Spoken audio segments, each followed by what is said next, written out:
వ్రతశాల ఇది నా యేసు నివసించశాల. దేవునికి స్తోత్రములు కలుగునుగాక, దేవునికి మహిమ కలుగునుగాక. పరిశుద్ధ గ్రంథంలో నుండి మొదటి సమూయేలు గ్రంథం 25వ అధ్యాయం 15వ వచనాన్ని చదువుకుందాం. అయితే ఆ మనుషులు మాకెంతో ఉపకారము చేసి ఉన్నారు. మేము పొలముల వారి మధ్యను సంచరించునంతసేపు అపాయము కానీ నష్టము కానీ మాకు సంభవింపనే లేదు. కింద మాట కూడా చదువుకుందాం.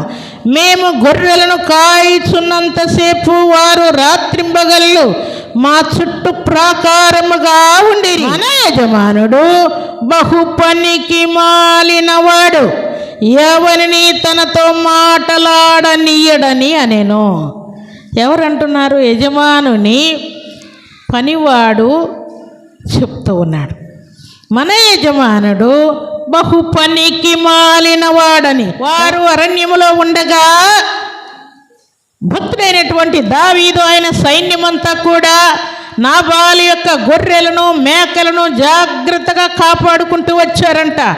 ఎక్కడ కూడా హాని కలగకుండా కాపాడుకుంటూ వచ్చారంట. ఈ సంగతులన్నీ మేము వారికి మేలు చేశాం కదా.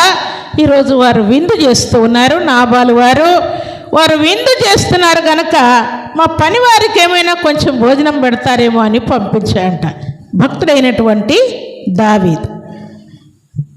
ఈ నాబాలు ఎలాంటి వాడు అనంటే, ఆకలి కొన్నప్పుడు అన్నం పెట్టాలని అంటూ ఉంటారు. శుభదినం అంటే పెళ్ళి కావచ్చు, ఎంగేజ్మెంట్ కావచ్చు, లేక బర్త్డేలు కావచ్చు, ఇంకే ఫంక్షన్ అయినా కావచ్చు. ఎంత పనికి మాలిన వాడైనా ఇలాంటి శుభదినాల్లో తప్పకుండా పరాయి వారికి, దిక్కులేని వారికి, అనాథలకి, బంధువులకు, రక్త సంబంధికులకు, ఇరుగు పొరుగు వారికి కూడా భోజనాలు పెడతారు కదా. ఈ భక్తుడైనటువంటి దావీదు నోరు తెరచి నాకు నా పనివారికి భోజనం పెట్టమని అడగమని పంపిస్తే, ఆయన ఎవడు వాడు? దావీదు, యెష్షై కుమారుడు ఎవడు? ఇలాంటి వాడికి నేను భోజనాలు పెడతానా? పెట్టనని చెప్పి పంపిస్తాడు. ఈ సంగతులన్నీ కూడా ఈ నాబాలు యొక్క పనివాడు విని ఆయన భార్య అయినటువంటి అబీగైలు దగ్గరికి వెళ్ళి, మా యజమాని పనికి మాలినవాడు, దేవుని చేత అభిషేకం పొందినటువంటి దావీదుకు, ఆయన సైన్యానికి ఈ శుభదినాన భోజనం పెట్టడానికి ఆయన నాన్న మాటలు అంటూ ఉన్నాడు. తెల్లవారేసరికి నాబాలు ఇంట పురుషుడు ఒక్కడు కూడా ఉండకుండా చేస్తానని దావీదు ప్రమాణం చేశాడు. ఇప్పుడు నువ్వేం చేస్తావో చేయమని ఆమె దగ్గరికి వచ్చి చెప్తాడు. చదువుకుందాం. మొదటి సమూయేలు గ్రంథము 25వ అధ్యాయం 18వ వచనం చదువుకుందాం. అందుకు అబీగయిలు నాబాలుతో ఏమీ చెప్పక త్వరపడి 200 రొట్టెలను, 2 ద్రాక్షారసపు తిత్తులను, వండిన 5 గొర్రెల మాంసమును, 5 మానికల వేచిన ధాన్యమును, 100 ద్రాక్ష గెలను, 200 అంజూరపు అడలను గార్ధపం మీద వేయించి మీరు నాకంటే ముందుగా పోవుడి అని అబీగైలు త్వరపడి దావీదును సమాధానపరుచుకున్నట్టుకై ఆమె చాలా స్పీడ్గా వచ్చినట్టు అక్కడ వ్రాయబడి ఉన్నది. ప్రియులారా, మొదటి సమూయేలు గ్రంథం 25వ అధ్యాయం 32వ వచనం. అందుకు దావీదు, నాకు ఎదురుపొట్టకై నిన్ను పంపిన ఇశ్రాయేలీల దేవుడైన యెహోవాకు స్తోత్రము కలుగునుగాక. నేను పగ తీర్చుకొనకుండాను ఈ దినమున ప్రాణము తీయకుండాను నన్ను ఆపినందుకై నీవు ఆశీర్వాదమునందుదువుగాక. నీవు చూపిన బుద్ధి విషయమై నీకు ఆశీర్వాదము కలుగునుగాక అంటూ ఉన్నాడు. నువ్వు కాదమ్మా పరిగెత్తుకొని వచ్చింది, ఇశ్రాయేలు దేవుడైనటువంటి యెహోవాయే నిన్ను నా దగ్గరికి పంపించాడు. కాబట్టి నిశ్చయముగా నువ్వు ఆశీర్వాదం అనుభవిస్తావని ఆమెను దీవిస్తూ ఆయన ఈ చక్కని మాటలు పలుకుతున్నాడు. అనగా పగ తీర్చుకోకుండా ఆపితే ఏం కలుగుతుందంట? ఆశీర్వాదం కలుగు. ఎవరి మీద పగ తీర్చుకోవాలి?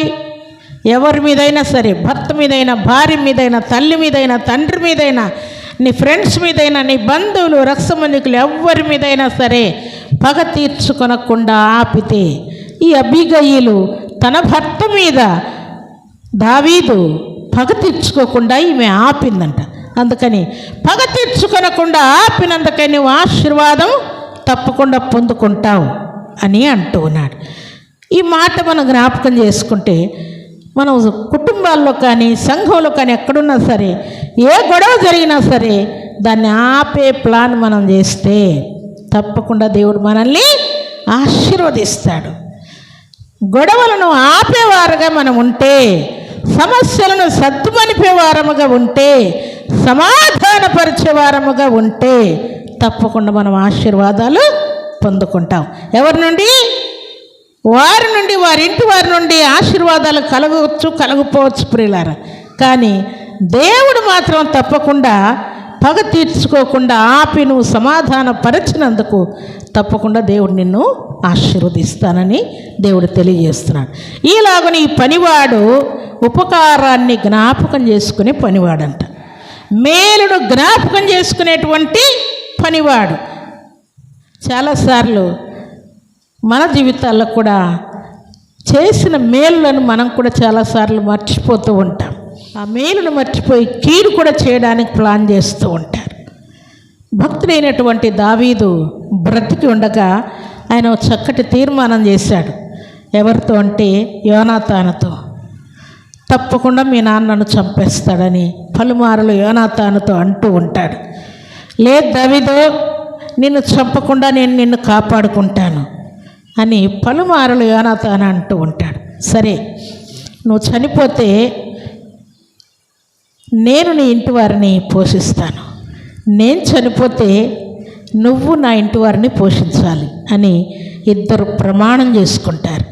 అయితే యోనాతాను చనిపోతాడు, దావీదు బ్రతికి ఉంటాడు.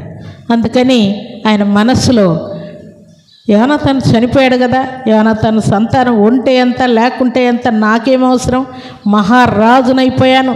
ఇప్పుడు ఏమంటున్నారు అందరూ? గొర్రెల కాపరి దావీదు కాదు, దావీదు మహారాజు అంటున్నారు. నాకేమవసరం, ఒకవేళ యోనాతాను ఉంటే యోనాతాను ఏమైనా ఫీల్ అవుతాడేమో, ఆయన సంతానాన్ని నేను చూడాలి కదా అనుకునేవాడిని. యోనాతాను కూడా చనిపోయాడు, ఎందుకు వచ్చిన గొడవ అనుకోవట్లేదు ప్రియులారా. అలనాడు దేవుని పేరట నేను ప్రమాణం చేశాను కదా అని యోనాతాను సంతానం ఎవరైనా మిగిలి ఉన్నారా అని గాలిస్తూ ఉన్నాడు.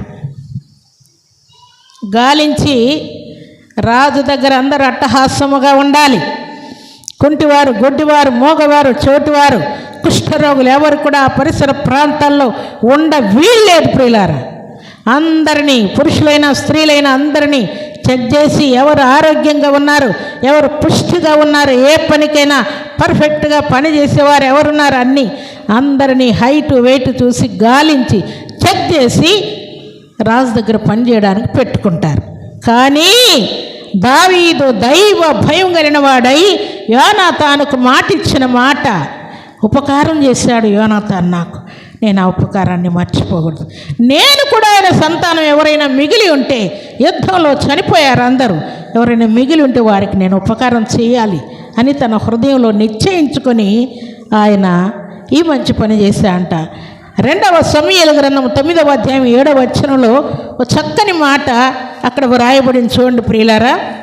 అందుకు దావీదు, నీవు భయపడవద్దు, నీ తండ్రి అయిన యోనాతాను నిమిత్తము నిజముగా నేను నీకు ఉపకారము చూపి నీ పితరుడైన సౌలు భూమి అంతయు నీకు మరలా ఇప్పింతును, మరియు నీవు సదాకాలము నా బల్ల యొద్దనే భోజనము చేయదువని సెలవీయగా అతడు నమస్కరించి, చచ్చిన కుక్క వంటి వాడనైనా నా ఎడల నీవు దయచూపుటకు నీ దాసునగు నేనెంతటి వాడను. దేవునికి స్తోత్రములు కలుగునుగాక, దేవునికి మహిమ కలుగునుగాక. దేవుడు మనల్ని మర్చిపోయాడు అనుకోవద్దండి, నన్ను నిర్లక్ష్యం చేస్తున్నాడు అనుకోవద్దండి. అన్ని దేవుని ప్లాన్లోనే మనం ఉన్నాం. దేవుడు త్వరలోనే మీ కుటుంబాల్లో, మీ జీవితాల్లో ఘనకార్యములు, గొప్ప కార్యములు చేయబోతున్నాడు. మిమ్మల్ని హెచ్చించబోతున్నాడు, ఘనపరచబోతున్నాడు, మిమ్మల్ని ఆశీర్వదించబోతున్నాడు. అయితే ముందు మీరు తల వంచి దైవ చిత్తానికి మిమ్మల్ని మీరు అప్పగించుకోండి. నా ఇష్టం వద్దయ్యా, నా ఆలోచన వద్దయ్యా అని దేవుని దగ్గర ఒప్పుకోండి. దేవుడు ముందుండి సమస్త కార్యాలన్నీ నెరవేర్చుకుంటాడు.